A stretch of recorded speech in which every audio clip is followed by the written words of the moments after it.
The house had been abandoned for decades, its windows dark and lifeless, ivy choked the walls, and the roof sagged. The townsfolk whispered about screams heard at night and lights flickering in the broken windows. Maria, a journalist with a penchant for the macabre, didn't believe in ghosts, but the story of the abandoned estate on Blackwood Lane intrigued her. She pushed open the door, the groan echoing through the hollow halls. Dust hung in the air, and the silence pressed in around her. Her flashlight revealed peeling wallpaper and scattered furniture.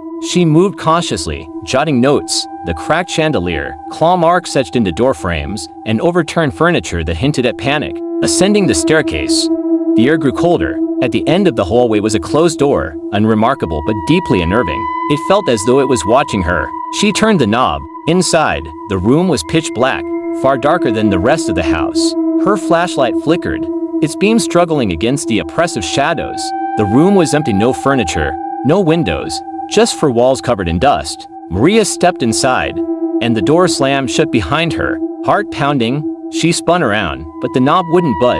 Panic set in as she pounded on the door. The air grew heavy, colder. Her flashlight trembled in her hand as she turned it toward the far corner. A figure stood there. It wasn't human. Its body was too thin, its limbs unnaturally long, and its face obscured by shadows. Maria backed away as it took a step forward, its movements jerky and unnatural. The scent of decay filled the air as she fumbled with her notepad, tearing out a page and lighting it with her pocket lighter. The flame cast flickering light, and the figure stopped, seemingly hesitant. Maria searched for another way out but found none. The figure tilted its head as if mocking her. The flame sputtered. "No," Maria whispered, desperate. She tore out another page to reignite the light, but the figure lunged as the fire died. Her scream was swallowed by the darkness.